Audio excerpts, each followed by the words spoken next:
अफवा उठत होत्या, माधुरी जिवंतच नाही अशा प्रकारच्याही अफवा उठत होत्या आणि त्यामुळं वनतारा मॅनेजमेंटला अखेर माधुरी हत्तीन ज्या ठिकाणी तिथे आणि एक प्रकारे जनतेच्या रेट्याचा काय फरक पडतो हे यातून सिद्ध झालेलं आहे.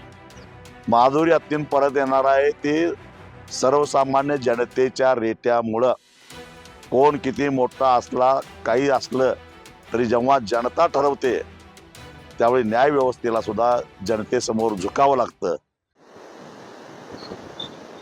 28 जुलै 2025 ला माधुरी हत्तीन नांदणी मठातून वनताराला गेली. जवळपास 10.5 महिने झाले. माधुरी हत्तीन गेल्यापासून सातत्यानं माधुरी परत कधी येणार या संदर्भामध्ये संपूर्ण सांगली, कोल्हापूर, बेळगाव या जिल्ह्यातल्या माधुरीवर प्रेम करणाऱ्या सर्व हत्तीप्रेमी जनतेमध्ये एक भावना होती की हत्ती का येत नाही, माधुरी का आणली जात नाही. खर तर 3 ऑगस्टला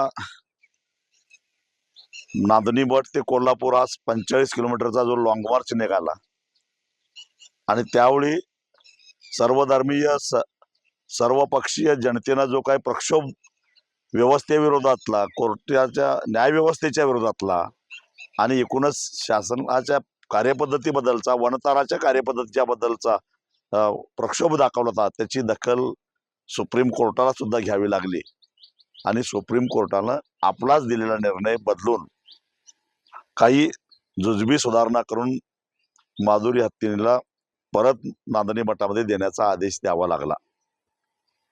आणि त्या ज्या सुधारणा आहेत त्या सुधारणा करायला अनेक तांत्रिक अडचणी येत होत्या आणि त्या तांत्रिक अडचणी येत असल्यामुळं पुन्हा एक मोठी अस्वस्थता निर्माण झालेली होती.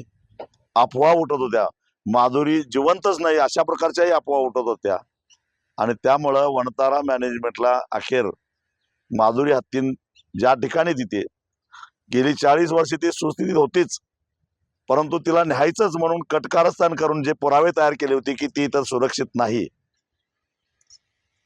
त्यासाठी बनाव म्हणून का म्हणा तात्पुरत्या सुधारणा करून ज्या कायमस्वरूपी सुधारणा करायच्या त्याला काही वेळ लागतो हे लक्षात घेऊन तात्पुरत्या सुधारणा करून येत्या काही दिवसामध्ये माधुरी हत्तीन परत नांदणी मठाकडे सुपूर्द करायचा हा निर्णय वनताराला घ्यावा लागला आणि एक प्रकारे जनतेच्या रेट्याचा काय फरक पडतो हे यातून सिद्ध झालेलं आहे.